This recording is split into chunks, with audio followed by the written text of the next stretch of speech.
ನಮಸ್ಕಾರ ಎಲ್ಲರಿಗೂ, welcome back to my YouTube channel. ಇವಾಗ ಸಾಮಾನ್ಯವಾಗಿ ಎದ್ದ ತಕ್ಷಣ ಲಂಚ್ ಬಾಕ್ಸ್ಗೆ ಏನು ಎಲ್ದಿ ರೆಸಿಪಿಯನ್ನು ಮಾಡೋದು, ಏನು ಎಲ್ದಿ ಬ್ರೇಕ್ಫಾಸ್ಟನ್ನು ಪ್ರಿಪೇರ್ ಮಾಡೋದು ಅನ್ನೋದೊಂದು ಯೋಚನೆ ಇರುತ್ತಲ್ಲ.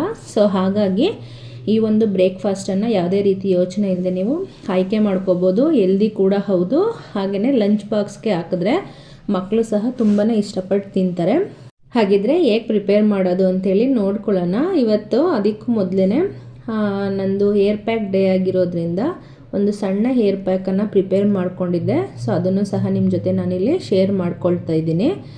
ನೈಟೇನೆ ನಾನು ಒಂದು ಸ್ವಲ್ಪ ಅಕ್ಕಿ, ಒಂದು ಅರ್ಧ ಸ್ಪೂನಷ್ಟು, ಅರ್ಧ ಸ್ಪೂನಷ್ಟು ಅಕ್ಕಿ, ಹಾಗೆಯೇ ಅಗಸೆ ಬೀಜ ಮತ್ತು ಸ್ವಲ್ಪ ಮೆಂತ್ಯ ಮೂರನ್ನು ಸೇರಿಸಿ ನೆನೆಸಿಟ್ಟಿದ್ದೆ ಚೆನ್ನಾಗಿ ತೊಳ್ಕೊಂಡು. ಇವಾಗ ಮಾರ್ನಿಂಗ್ ಎದ್ದು ಅದನ್ನು ಕುದಿಸ್ಕೊಳ್ಳೋಕ್ಕೆ ಇಟ್ಟಿದ್ದೀನಿ. ಇವಾಗ ಅದ್ರ ಜೊತೆ ನಾನು ಇನ್ನೊಂದು ಇಂಗ್ರೀಡಿಯೆಂಟ್ನ ಸೇರಿಸ್ತೀನಿ. ನೆಕ್ಸ್ಟ್ ಇದಕ್ಕೆ ಒಂದೆರಡು ನಾನು ಬೆಂಡೆಕಾಯನ್ನು ಕಟ್ ಮಾಡಿ ಹಾಕ್ಕೊಳ್ತಾ ಇದ್ದೀನಿ, ನೀಟಾಗಿ ತೊಳೆದ್ಬಿಟ್ಟು. ಸೊ ಇವಾಗ ಯಾರಿಗಾದ್ರೂ ಕೂದಲು ತುಂಬ ಸಿಲ್ಕಿಯಾಗಿ ಆಗಬೇಕು, ಸ್ಮೂತಾಗಿ ಆಗಬೇಕಂತ ಇದ್ದರೆ ಈ ಒಂದು ಏರ್ ಪ್ಯಾಕನ್ನು ನೀವು ಟ್ರೈ ಮಾಡ್ಬೋದು. ಯಾವುದೇ ಏರ್ ಪ್ಯಾಕನ್ನು ಟ್ರೈ ಮಾಡೋದಕ್ಕೆ ಮೊದಲೇ ಒಂದು ಸ್ವಲ್ಪ ಆಯಿಲನ್ನು ಹಚ್ಕೊಂಡು ಅದಾದ ನಂತರ ಏರ್ ಪ್ಯಾಕನ್ನು ಟ್ರೈ ಮಾಡಬೇಕಾಗುತ್ತೆ. ಸೊ ಇದು ಚೆನ್ನಾಗಿ ವರ್ಕ್ ಆಗುತ್ತೆ, ಅದಕ್ಕೋಸ್ಕರ ನಿಮ್ಮ ಜೊತೆ ಇದನ್ನು ನಾನು ಶೇರ್ ಮಾಡ್ಕೊಂಡಿದ್ದೀನಿ ಅಷ್ಟೇ. ಇವಾಗಿದು ಚೆನ್ನಾಗಿ ಕುದ್ದಿದೆ, ಈ ರೀತಿ ಲೋಳೆ ಥರ ಬರೋ ಥರ ಕುದ್ರೆ ಸಾಕಾಗುತ್ತೆ. ಇವಾಗ ಇದನ್ನು ತಣ್ಣಗಾಕೋದಕ್ಕೆ ಬಿಟ್ಟು ಅದಾದ ನಂತರ ಸ್ವಲ್ಪ ನೈಸ್ಗೆ ರುಬ್ಕೋಬೇಕಾಗುತ್ತೆ. ಇವಾಗ ಇದು ಸ್ವಲ್ಪ ಎಲ್ಲ ತಣ್ಣಗಾಗಿದೆ. ಬೆಳಗ್ಗೆ ಎದ್ದ ತಕ್ಷಣ ಸ್ವಲ್ಪ ಕುದಿಸಿ ಬಿಟ್ಬಿಟ್ರೆ ಅದಾದ ನಂತರ ಫ್ರೀ ಆದ ನಂತರ ನೀವು ಏರ್ ಪ್ಯಾಕನ್ನು ಮಾಡಿ ಯೂಸ್ ಮಾಡ್ಕೋಬೋದು. ಇವಾಗ ನಾನು ಅದನ್ನು ಗ್ರೈಂಡ್ ಮಾಡೋಕೆ ಹಾಕ್ತಾಯಿದ್ದೀನಿ. ನೋಡಿ, ಚೆನ್ನಾಗಿ ನುಣ್ಣಗೆ ರುಬ್ಕೊಂಡು ಬಂದಿದ್ದೀನಿ. ಈ ಥರ ಇದ್ದರೆ ಸಾಕಾಗುತ್ತೆ. ಸೊ ಇದನ್ನು ಇವಾಗ ಚೆನ್ನಾಗಿ ಅಪ್ಲೈ ಮಾಡಿ ಒಂದು 1/2 ಅವರ್ ಅಥವಾ 1 ಅವರ್ ಬಿಟ್ಟು ಏರ್ ವಾಶ್ ಮಾಡ್ಕೊಳ್ಳೋದ್ರಿಂದ ತುಂಬ ಚೆನ್ನಾಗಿ ತುಂಬ ರಫ್ ಇರುತ್ತಲ್ಲ, ಯಾರಿಗಾದರೂ ಏರು ತುಂಬ ಡ್ರೈ ಆದಂಗೆಲ್ಲ ಅನಿಸ್ತಾ ಇರುತ್ತಲ್ಲ, ಆ ಥರ ಏರ್ಗೆ ಇದು ಒಳ್ಳೆ ಟ್ರೀಟ್ಮೆಂಟ್ ಅಂತ ಹೇಳ್ಬೋದು. ಒಂದು ಸಲ ಟ್ರೈ ಮಾಡಿ ನೋಡಿ. ಸೊ ನಾನು ಇವಾಗ ಇದನ್ನು ಹಚ್ಕೊಂಡು ಸ್ನಾನ ಎಲ್ಲ ಮುಗಿಸ್ಕೊಂಡು ಬಂದು ಒಂದು ಡಿಟಾಕ್ಸ್ ಡ್ರಿಂಕನ್ನು ಮಾಡ್ಕೊಳ್ತಾ ಇದ್ದೀನಿ. ಡಿಟಾಕ್ಸ್ ಡ್ರಿಂಕನ್ನು ಕುಡಿದಾದ ನಂತರ ನಾನು ಈ ಟಿಫನನ್ನು ಪ್ರಿಪೇರ್ ಮಾಡ್ಕೊಳ್ತೀನಿ. ನೀರನ್ನು ಕುದಿಯೋದಕ್ಕೆ ಇಟ್ಟು ನಾನು ಆಲ್ರೆಡಿ ನಿಮ್ಮ ಜೊತೆ ಒಂದು ಕಷಾಯ ಪೌಡರನ್ನು ಶೇರ್ ಮಾಡ್ಕೊಂಡಿದ್ದೆ. ಈ ಚಳಿಗಂತೂ ಬೆಸ್ಟ್ ಆಪ್ಷನ್ ಅದು. ಅದನ್ನು ಹಾಕಿಬಿಟ್ಟು ನಂತರ ಸ್ವಲ್ಪ ಪುದೀನ ಸೊಪ್ಪಿತ್ತು, ಅದನ್ನು ಸಹ ಹಾಕಿ ನಾನಿಲ್ಲಿ ಚೆನ್ನಾಗಿ ಕುದಿಸ್ಕೊಳ್ತಾ ಇದ್ದೀನಿ. ಏನೇ ಒಂದು ಶೀತ, ಕೆಮ್ಮು, ನೆಗಡಿ ಈ ಥರ ಏನಾದರೂ ಆಗ್ತಾ ಇರುತ್ತಲ್ವ ಈ ಚಳಿ ಟೈಮಲ್ಲಿ, ಸೊ ಇದು ಬೆಸ್ಟ್ ಅಂತಲೇ ಹೇಳ್ಬೋದು. ಸೊ ಇವಾಗ ಚೆನ್ನಾಗಿ ಕುದ್ದಾಗಿದೆ. ಇವಾಗ ಅದನ್ನು ನಾನು ಸೋದಿಸ್ಕೊಳ್ತಾ ಇದ್ದೀನಿ. ಮತ್ತು ಮನೇಲಿ ಯಾರಿಗಾದ್ರೂ ಶೀತ, ಕೆಮ್ಮು, ನೆಗಡಿ ಈ ಥರ ಆಗಿದೆ ಅಂತ ಹೇಳಿದ್ರೆ 1-2 ಟೈಮ್ ಈ ರೀತಿ ಕಷಾಯವನ್ನು ಕುಡಿಸಿದ್ರೆ ಸ್ವಲ್ಪ ಅವ್ರಿಗೆ ರಿಲೀಫ್ ಸಿಕ್ದಂಗೆ ಕೂಡ ಆಗುತ್ತೆ. ಇವಾಗ ಸೋದಿಸ್ಕೊಂಡಾದ ನಂತರ ಅದಕ್ಕೆ ನಾನು ಸ್ವಲ್ಪ ಜೇನುತುಪ್ಪವನ್ನು ಆ್ಯಡ್ ಮಾಡ್ಕೊಳ್ತಾ ಇದ್ದೀನಿ. ಬೇಕು ಅಂತ ಹೇಳಿದ್ರೆ ಕುದಿಯುವಂಥ ಟೈಮಲ್ಲೇ ಸ್ವಲ್ಪ ಬೆಲ್ಲವನ್ನು ಸಹ ಸೇರಿಸ್ಕೋಬೋದು. ಅದು ನಿಮ್ಮ ಆಪ್ಷನ್ನು, ಯಾವ ರೀತಿ ಬೇಕಂತ ಅನಿಸುತ್ತೋ ಆ ರೀತಿಯಾಗಿ ಸೇರಿಸ್ಕೋಬೋದು. ಸ್ವೀಟಿಗೆ ಬೇಕಂತ ಹೇಳಿದ್ರೆ ಈ ರೀತಿಯಾಗಿ ನೀವು ಸೇರಿಸ್ಕೋಬೋದು. ಇದಾದ ನಂತರ ಸ್ವಲ್ಪ ನಿಂಬೆ ರಸವನ್ನು ಸ್ಕ್ವೀಸ್ ಮಾಡ್ಕೊಳ್ತಾ ಇದ್ದೀನಿ. ನಿಂಬೆ ರಸ ಹಾಕ್ಕೊಳ್ಳೋದ್ರಿಂದ ಟೇಸ್ಟೂ ತುಂಬಾ ಚೆನ್ನಾಗಂತ ಅನಿಸುತ್ತೆ. ಹಾಗಾಗಿ ರೆಡಿ ಆಯಿತು. ಸ್ವಲ್ಪ ರಿಲ್ಯಾಕ್ಸ್ ಆಗಿ ಇದನ್ನು ಕುಡಿದ್ಬಿಟ್ಟು ಅದಾದ ನಂತರ ನಾನು ಬ್ರೇಕ್ಫಾಸ್ಟನ್ನು ಪ್ರಿಪೇರ್ ಮಾಡ್ತೀನಿ. ಎದ್ದ ತಕ್ಷಣ ದಡ ಅಂತ ಯಾವುದನ್ನು ಸಹ ನಾನು ಶುರು ಮಾಡಲ್ಲ. ಸೊ ಇವಾಗ ಬನ್ನಿ ಬ್ರೇಕ್ಫಾಸ್ಟನ್ನು ಶುರು ಮಾಡೋಣ. ಹಾಗೆ ಈ ಜೋಳ ಎಲ್ಲ ಹಾಕ್ಕೊಟ್ರೆ ತಿನ್ನೋದಕ್ಕೆ ತುಂಬಾ ಇಷ್ಟಪಡ್ತಾರಲ್ವ. ಸೊ ಹಾಗಾಗಿ ಕಾರ್ನ್ ಇತ್ತು ಅಂತೇಳಿ ಸೋಯಾ ಮತ್ತು ಕಾರ್ನ್ ಎರಡನ್ನು ಯೂಸ್ ಮಾಡ್ಕೊಂಡು ನಾನಿಲ್ಲಿ ಇವತ್ತು ಬ್ರೇಕ್ಫಾಸ್ಟನ್ನು ಪ್ರಿಪೇರ್ ಮಾಡ್ಕೊಳ್ತಾ ಇದ್ದೀನಿ. ಅದನ್ನೆಲ್ಲ ರೆಡಿ ಮಾಡ್ಕೊಳ್ಳೋದಕ್ಕೆ ಮೊದಲು ಫಸ್ಟು ನಾವು ಸೋಯಾವನ್ನು ಪ್ರಿಪೇರ್ ಮಾಡ್ಕೊಳ್ಳೋಣ. ಅದಕ್ಕೆ ಕಾಯೋದಕ್ಕೆ ಒಂದು ಸ್ವಲ್ಪ ನೀರಿಟ್ಟಿದ್ದೀನಿ. ಅದಾದ ನಂತರ ರೈಸನ್ನು ಸಹ ಪ್ರಿಪೇರ್ ಮಾಡ್ಕೊಳ್ಳೋಣ ಅಂಥೇಳಿ ನಾನಿಲ್ಲಿ ರೈಸನ್ನು ಪ್ರಿಪೇರ್ ಮಾಡ್ಕೊಳ್ತಾ ಇದ್ದೀನಿ. ನಾನಿಲ್ಲಿ ಬಾಸುಮತಿ ಅಕ್ಕಿಯನ್ನು ತಗೊಂಡಿದ್ದೀನಿ. 1.5 ಗ್ಲಾಸಷ್ಟು ಅಕ್ಕಿಯನ್ನು ತಗೊಂಡಿದ್ದೀನಿ. ಸೊ ನಿಮ್ಮ ಮನೆ ಅಳತೆಗೆ ಎಷ್ಟು ಬೇಕಾಗುತ್ತೋ ಅಷ್ಟು ತಗೊಳ್ಳಿ.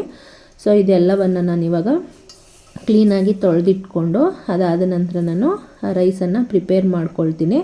ಫಸ್ಟು ಸೋಯಾವನ್ನು ಕ್ಲೀನಾಗಿ ಬೇಯಿಸಿಟ್ಕೊಂಡ್ರೆ ನಂತರ ರೈಸ್ ಮಾಡಿಟ್ಕೊಂಡ್ರೆ ನಂತರ ಒಗ್ಗರಣೆ ಮಾಡೋದಕ್ಕೆ ಈಸಿ ಆಗುತ್ತೆ. ಹಾಗಾಗಿ ಮತ್ತು ಬೇಗ ಪ್ರಿಪೇರ್ ಆಗುತ್ತೆ ಅಂಥೇಳಿ ನಾನಿಲ್ಲಿ ಇದನ್ನು ಪ್ರಿಪೇರ್ ಮಾಡ್ಕೊಳ್ತಾ ಇದ್ದೀನಿ.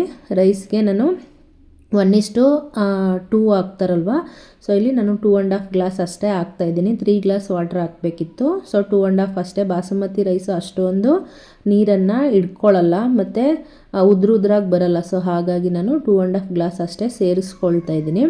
ಅದಾದ ನಂತರ ಇದಕ್ಕೆ ಸ್ವಲ್ಪ ಆಯಿಲನ್ನು ಸಹ ನಾನು ಸೇರಿಸ್ಕೊಳ್ತಾ ಇದ್ದೀನಿ. ಇವಾಗ ಒಂದೆರಡು ವಿಸಲ್ ಬರೆಸಿ ರೆಡಿ ಮಾಡಿ ಇಟ್ಕೊಳ್ಳೋಣ. ರೈಸ್ ಪ್ರಿಪೇರ್ ಆಗಿಬಿಟ್ಟು ಮತ್ತು ಈ ಸೋಯಾವನ್ನು ಪ್ರಿಪೇರ್ ಮಾಡಿ ಇಟ್ಕೊಂಡ್ರೆ ಬೇಗ ನಾವು ರೈಸ್ನ ರೆಡಿ ಮಾಡ್ಕೋಬೋದು. ಇವಾಗ ನೀರು ಕುದ್ದಿತ್ತು. ನಮಗೆ ಎಷ್ಟು ಸೋಯಾ ಬೇಕಂತ ಅನಿಸುತ್ತೋ ಸೋಯಾ ಚಂಕ್ಸನ್ನು ಅದಕ್ಕೆ ಹಾಕ್ಕೊಂಡು ನೀರು ಕುದ್ದಾದ ನಂತರ ಮತ್ತೆ ಕುದಿಸ್ತಕ್ಕಂಥ ಅವಶ್ಯಕತೆ ಏನಿಲ್ಲ. ಸ್ವಲ್ಪ ಒಂದು 10 ನಿಮಿಷಗಳ ಕಾಲ ಇದೆಲ್ಲವನ್ನು ಸ್ವಲ್ಪ ಮುಚ್ಚಿಟ್ರೆ ಅದು ನೀರಲ್ಲಿ ತುಂಬ ಮೆತ್ತಗಾಗುತ್ತೆ. ಅದಾದ ನಂತರ ಅದನ್ನು ಸ್ಕ್ವೀಸ್ ಮಾಡಿಕೊಂಡ್ರೆ ಆಯಿತು. ಇವಾಗ ನಾನು ಅದನ್ನು ಮುಚ್ಚಿಡ್ತಾ ಇದ್ದೀನಿ. ಇದಾದ ನಂತರ ನಾನು ಇವಾಗ ರೈಸು ಮತ್ತು ಸೋಯಾ ರೆಡಿ ಆಗುವಷ್ಟರಲ್ಲಿ ನಾನು ತರಕಾರಿನ ಸಹ ಕಟ್ ಮಾಡಿ ಇಟ್ಕೊಳ್ತೀನಿ. 1-2 ಈರುಳ್ಳಿಯನ್ನು ತಗೊಂಡಿದ್ದೀನಿ, ಟೊಮೊಟೊ ಒಂದನ್ನು ತಗೊಂಡಿದ್ದೀನಿ, ಅದಾದ ನಂತರ ಒಂದು ಕಾರ್ನನ್ನು ತಗೊಂಡಿದ್ದೀನಿ. ಇದಿಷ್ಟನ್ನು ಕಟ್ ಮಾಡ್ಕೊಂಡು ಪ್ರಿಪೇರ್ ಮಾಡ್ಕೊಳ್ತೀನಿ. ಅದಾದ ನಂತರ ನಾವು ಒಗ್ಗರಣೆಯನ್ನು ಹಾಕಿದ್ರೆ ಆಯಿತು. ಇವಾಗ ಒಂದು 20 ನಿಮಿಷ ಆಯಿತು. ಸೋಯನ್ನು ಸಹ ಬಿಸಿನೀರಲ್ಲಿ ಚೆನ್ನಾಗಿ ನೆಂದ್ಕೊಂಡಿತ್ತು. ಇವಾಗ ನಾನು ಒಂದು ಬೇರೆ ಪಾತ್ರೆಗೆ ಇದನ್ನು ಸೋದಿಸ್ಕೊಳ್ತಾ ಇದ್ದೀನಿ. ಮತ್ತು ಇದನ್ನು ಬಿಸಿ ಇರುವಾಗಲೇ ಸ್ಕ್ವೀಸ್ ಮಾಡ್ಕೋಬೇಕು. ಅದರಲ್ಲಿರೋ ನೀರನ್ನೆಲ್ಲ ನೀಟಾಗಿ ತಗೊಳ್ಬೇಕು. ಸ್ವಲ್ಪ ದಪ್ಪ ಸೋಯಾ ಆದರೆ ಕೈಯಲ್ಲೇ ಸ್ಕ್ವೀಸ್ ಮಾಡ್ಬೋದು. ಇದನ್ನು ಕೈಯಲ್ಲಿ ಸ್ಕ್ವೀಸ್ ಮಾಡಿದ್ರೆ ಎಲ್ಲ ಒಡೆದೋಗೋ ಅಂಥ ಚಾನ್ಸಸ್ ಇರುತ್ತೆ. ಹಾಗಾಗಿ ಏನು ಮಾಡ್ತಾಯಿದ್ದೀನಿ, ನಾನು ಇಲ್ಲೊಂದು ಸ್ಮ್ಯಾಶರ್ ಸಹಾಯದಿಂದ ನಾನು ಇದನ್ನು ಸ್ಕ್ವೀಸ್ ಮಾಡ್ಕೊಳ್ತಾ ಇದ್ದೀನಿ.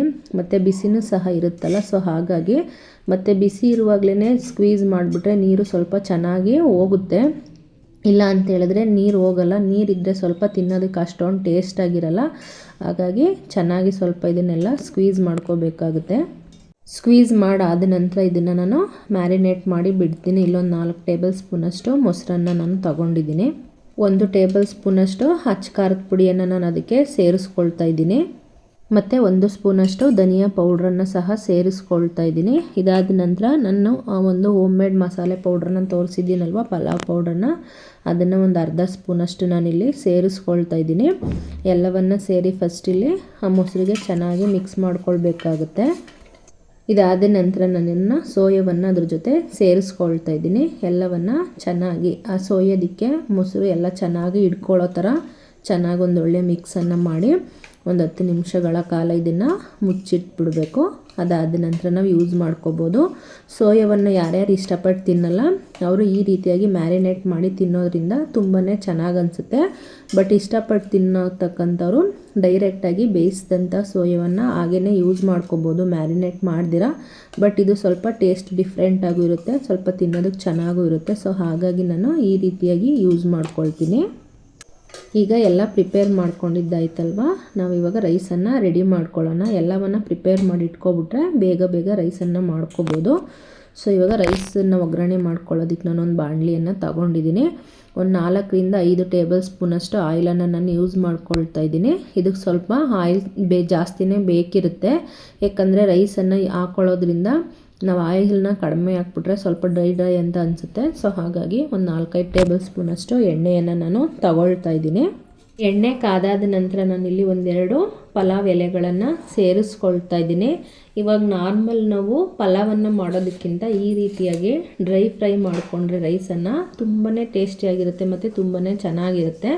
ಅದಾದ ನಂತರ ಸ್ವಲ್ಪ ಕಸೂರಿ ಮೇಥಿಯನ್ನು ನಾನು ಸೇರಿಸ್ಕೊಳ್ತಾ ಇದ್ದೀನಿ. ಅದಾದ ನಂತರ ಒಂದು ಅರ್ಧ ಸ್ಪೂನಷ್ಟು ಜೀರಿಗೆಯನ್ನು ಸಹ ಸೇರಿಸ್ಕೊಳ್ತಾ ಇದ್ದೀನಿ. ಅದಾದ ನಂತರ ಸ್ವಲ್ಪ ಸೋಂಪನ್ನು ಸಹ ಸೇರಿಸ್ಕೊಳ್ತಾ ಇದ್ದೀನಿ. ಟೇಸ್ಟ್ ತುಂಬಾ ಚೆನ್ನಾಗಿರುತ್ತೆ ಮತ್ತು ಫ್ಲೇವರು ಸಹ ತುಂಬಾ ಚೆನ್ನಾಗಿ ಬರುತ್ತೆ ಅಂಥೇಳಿ. ಹಾಗೆ ಒಂದೇ ಒಂದು ಪೀಸಷ್ಟು ನಾನು ಚಕ್ಕೆಯನ್ನು ಸಹ ಇಲ್ಲಿ ಸೇರಿಸ್ಕೊಳ್ತಾ ಇದ್ದೀನಿ. ಫ್ಲೇವರ್ ತುಂಬ ಚೆನ್ನಾಗಿ ಅನಿಸುತ್ತೆ ಚಕ್ಕೆಯನ್ನು ಹಾಕಿದ ತಕ್ಷಣವೇ. ಅದಾದ ನಂತರ ಕಟ್ ಮಾಡಿ ಇಟ್ಕೊಂಡಿದ್ದಂಥ ಒಂದು 4 ಹಸಿಮೆಣಸಿನ್ಕಾಯಿನ ಸೇರಿಸ್ಕೊಳ್ತಾ ಇದ್ದೀನಿ. ಒಗ್ಗರಣೆಗೆ ಸೇರಿಸ್ಕೊಂಡ್ರೆ ಸ್ವಲ್ಪ ಖಾರ ಚೆನ್ನಾಗಿ ಬಿಟ್ಕೊಳ್ಳುತ್ತೆ. ಹಾಗಾಗಿ ನಾವು ಆಲ್ರೆಡಿ ಸೋಯಾ ಮ್ಯಾರಿನೇಟ್ ಮಾಡೋದಕ್ಕೆ ಪೌಡರನ್ನು ಸಹ ರೆಡ್ ಚಿಲ್ಲಿ ಪೌಡರನ್ನು ಸೇರಿಸ್ಕೊಂಡಿದ್ದೀವಲ್ವ, ಆ ಮೆಣಸಿನ್ಕಾಯಿನ ಸ್ವಲ್ಪ ನೋಡಿ ಸೇರಿಸ್ಕೊಳ್ಳಿ. ಜಾಸ್ತಿ ಆದರೆ ತುಂಬ ಖಾರ ಆಗುತ್ತೆ.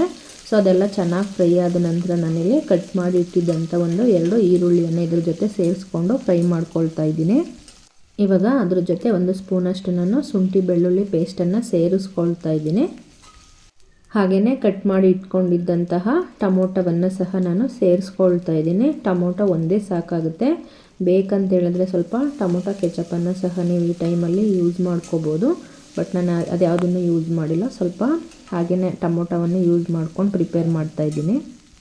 ಇದೆಲ್ಲ ತುಂಬ ಚೆನ್ನಾಗಿ ಫ್ರೈ ಆಗಬೇಕಂತೆಲ್ಲ ಏನೂ ಇಲ್ಲ, ಒಂದು ಸ್ವಲ್ಪ ಫ್ರೈ ಆದ್ರೇ ಸಾಕು. ಇದಾದ ನಂತರ ನಾನಿಲ್ಲಿ ಮ್ಯಾರಿನೇಟ್ ಮಾಡಿ ಇಟ್ಕೊಂಡಿದ್ದಂತಹ ಸೋಯಾವನ್ನು ಸಹ ಇದ್ರ ಜೊತೆ ನಾನಿಲ್ಲಿ ಸೇರಿಸ್ಕೊಳ್ತಾ ಇದ್ದೀನಿ. ಸೋಯಾವನ್ನು ಎಣ್ಣೆಯಲ್ಲಿ ಒಂದು 5 ನಿಮಿಷಗಳ ಕಾಲ ಚೆನ್ನಾಗಿ ಫ್ರೈ ಮಾಡ್ಕೋಬೇಕಾಗುತ್ತೆ. ಈ ಥರ ಮಾಡೋದ್ರಿಂದ ಅದರಲ್ಲಿರ್ತಕ್ಕಂಥ ಹಸಿ ವಾಸನೆ ಹೋಗುತ್ತೆ. ಇವಾಗ ಇಲ್ಲಿ ನಾನು ಸ್ವಲ್ಪ ಕೊತ್ತಂಬರಿ ಸೊಪ್ಪು, ಕರಿಬೇವಿನ ಸೊಪ್ಪು ಹಾಗೆಯೇ ಪುದೀನ ಸೊಪ್ಪನ್ನು ಕಟ್ ಮಾಡಿ ಇಟ್ಕೊಂಡಿದ್ದೆ, ಅದನ್ನು ಸಹ ಇವಾಗ ಸೇರಿಸ್ಕೊಳ್ತಾ ಇದ್ದೀನಿ. ಈ ಥರ ಸೇರಿಸ್ಕೊಂಡ್ರೆ ಫ್ಲೇವರ್ ಕೂಡ ತುಂಬಾ ಚೆನ್ನಾಗಿ ಬರುತ್ತೆ. ಸೊ ಹಾಗಾಗಿ ಇದೆಲ್ಲ ಚೆನ್ನಾಗಿ ಫ್ರೈ ಆದ ನಂತರ ನಾನು ಇವಾಗ ಕಾರ್ನನ್ನು ಸೇರಿಸ್ಕೊಳ್ತಾ ಇದ್ದೀನಿ. ನಾನು ಕಾರ್ನನ್ನು ಬೇಯಿಸಿ ಸೇರಿಸ್ಕೊಳ್ತಾ ಇಲ್ಲ, ಇವಾಗ ನಾವು ಫ್ರೈ ಮಾಡೋ ಅಂಥ ಟೈಮಲ್ಲಿ ಇದು ಸ್ವಲ್ಪ ಬೆಂದೋಗ್ಬಿಡುತ್ತೆ. ಹಾಗಾಗಿ ಕಾರ್ನನ್ನು ಈ ರೀತಿ ಲಾಸ್ಟ್ಗೆ ಏನೇನೋ ರೈಸನ್ನು ಮಿಕ್ಸ್ ಮಾಡ್ತೀವಿ ಅನ್ನೋ ಟೈಮಲ್ಲಿ ಬೇಯಿಸ್ಕೊಂಡ್ರೆ ಸಾಕಾಗುತ್ತೆ. ಯಾಕಂದರೆ ಬೇಗ ಹಾಕಿ ಬೇಗ ಬೆಂದರೆ ತಿನ್ನೋದಕ್ಕೆ ಅಷ್ಟು ಚೆನ್ನಾಗಿ ಸಿಗಲ್ಲ. ಹಾಗಾಗಿ ನಾನು ಲಾಸ್ಟಲ್ಲಿ ಸೇರಿಸ್ಕೊಳ್ತಾ ಇದ್ದೀನಿ.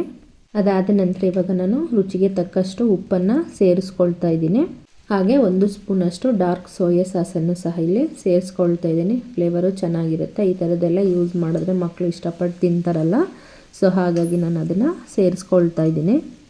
ಇದೆಲ್ಲವನ್ನು ಚೆನ್ನಾಗಿ ಮಿಕ್ಸ್ ಮಾಡಾದ ನಂತರ ನಾನು ರೈಸನ್ನು ಸೇರಿಸ್ಕೊಂಡು ಇಲ್ಲಿ ಮಿಕ್ಸನ್ನು ಮಾಡ್ಕೊಳ್ತಾ ಇದ್ದೀನಿ. ಸ್ವಲ್ಪ ರೈಸನ್ನು ಸೇರಿಸ್ಕೊಂಡಾದ ನಂತರ ಸ್ಮೂತಾಗಿ ಮಿಕ್ಸ್ ಮಾಡಬೇಕಾಗುತ್ತೆ.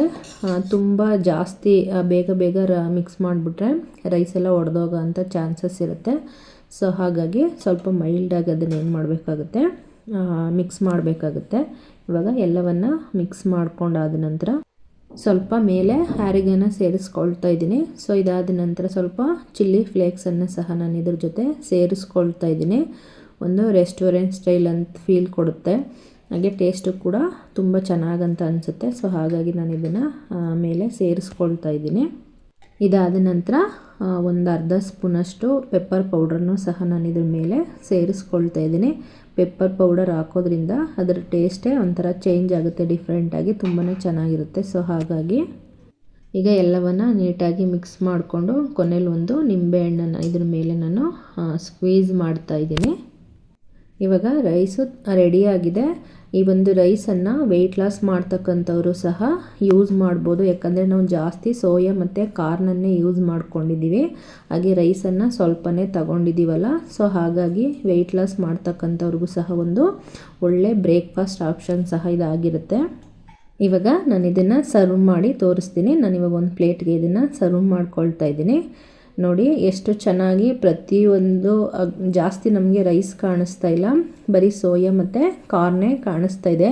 ಈ ರೀತಿ ಕಾರ್ನನ್ನು ಯೂಸ್ ಮಾಡೋದ್ರಿಂದ ಮಕ್ಕಳು ಸ್ವಲ್ಪ ತುಂಬಾ ಇಷ್ಟಪಟ್ಟು ತಿಂತಾರೆ. ಅದೆಲ್ಲ ಮಕ್ಳಿಗೆ ಇಷ್ಟ ಆಗುತ್ತಲ್ಲ, ಹಾಗಾಗಿ ಸ್ವಲ್ಪ ಪ್ಲೇಟಿಂಗನ್ನು ವೆಯ್ಟ್ ಲಾಸ್ ಮಾಡ್ತಕ್ಕಂಥವ್ರು ರೈಸ್ನೇ ತಿನ್ನಬಾರ್ದು ಅಂತ ಅಂದ್ಕೊಳ್ತಿರಲ್ಲ. ಸೊ ಹಾಗಾಗಿ ಅವರು ಸ್ವಲ್ಪ ಇವಾಗ ಇದರಲ್ಲಿ ಕಡಿಮೆ ರೈಸ್ ಇರೋದ್ರಿಂದ ಅವರು ಸಹ ಧಾರಾಳವಾಗಿ ತಿನ್ಬೋದು. ಅವ್ರಿಗೆ ಬೇರೆ ಮಾಡ್ಕೊಳ್ತಕ್ಕಂಥ ಅವಶ್ಯಕತೆ ಏನೂ ಸಹ ಇರಲ್ಲ. ನಾನು ನೋಡಿ ಸ್ವಲ್ಪ ಈರುಳ್ಳಿ ಹಾಗೆ ಕ್ಯಾರೆಟ್ ಮತ್ತು ಒಂದು ನವಲ್ಕೋಸಿತ್ತು, ಸೊ ಅದನ್ನು ಯೂಸ್ ಮಾಡಿಕೊಂಡು ರೈಸನ್ನು ಸ್ವಲ್ಪನೇ ತಗೊಂಡು ನಾನು ಅದನ್ನು ಯೂಸ್ ಮಾಡ್ಕೊಂಡಿದ್ದೀನಿ. ಇದಾಗಿತ್ತು ಇವತ್ತಿನ ನನ್ನ ಒಂದು ಲಂಚ್ ಬಾಕ್ಸ್ ರೆಸಿಪಿ. ಹಾಗೆ ವೆಯ್ಟ್ ಲಾಸ್ ರೆಸಿಪಿನೂ ಕೂಡ ಹೌದು, ಹಾಗೆಯೇ ಹೆಲ್ದಿ ರೆಸಿಪಿನೂ ಕೂಡ ಹೌದು, ಹಾಗೆ ಹೈ ಪ್ರೋಟೀನ್ ರೆಸಿಪಿನೂ ಕೂಡ ಹೌದು. ಯಾರಿಗೆಲ್ಲ ಇಷ್ಟ ಆಯಿತು ದಯವಿಟ್ಟು ಒಂದು ಟೈಮು ಟ್ರೈ ಮಾಡಿ ನೋಡಿ, ತುಂಬಾ ಚೆನ್ನಾಗಿ ಬರುತ್ತೆ ಅಂತ ಹೇಳ್ತೀನಿ. ಹಾಗೆಯೇ ಯಾರಿಗೆಲ್ಲ ಈ ವಿಡಿಯೋ ಇಷ್ಟ ಆಗಿದೆ ದಯವಿಟ್ಟು ಸಬ್ಸ್ಕ್ರೈಬ್ ಮಾಡಿ, ಹಾಗೆ ಒಂದು ಲೈಕನ್ನು ಕೊಡಿ. ಯಾರೆಲ್ಲ ಕೊನೆ ತನಕ ವಿಡಿಯೋವನ್ನು ನೋಡಿದ್ರಿ ಎಲ್ಲರಿಗೂ ಸಹ ಧನ್ಯವಾದಗಳು. Thank you so much for watching. ಹೀಗೇ ಸಪೋರ್ಟ್ ಮಾಡ್ತಾಯಿರಿ ಅಂತ ಕೇಳ್ಕೊಳ್ತಾ ನಾನಿವಾಗ ಬ್ರೇಕ್ಫಾಸ್ಟನ್ನು ಕಂಪ್ಲೀಟ್ ಮಾಡ್ಕೊಳ್ತೀನಿ. ಇನ್ಯಾಕೆ ತಡ, ನೀವು ಸಹ ಇದೇ ರೀತಿಯಾದಂಥ ಒಂದು ಬ್ರೇಕ್ಫಾಸ್ಟನ್ನು ಟ್ರೈ ಮಾಡಿ ನೋಡಿ. ಹಾಗೆಯೇ ಟೇಸ್ಟ್ ಯಾವ ರೀತಿ ಬಂತು ಅಂತೇಳಿ ನನ್ನ ಜೊತೆ ಶೇರ್ ಮಾಡ್ಕೊಳ್ಳಿ. Thank you so much. Bye bye.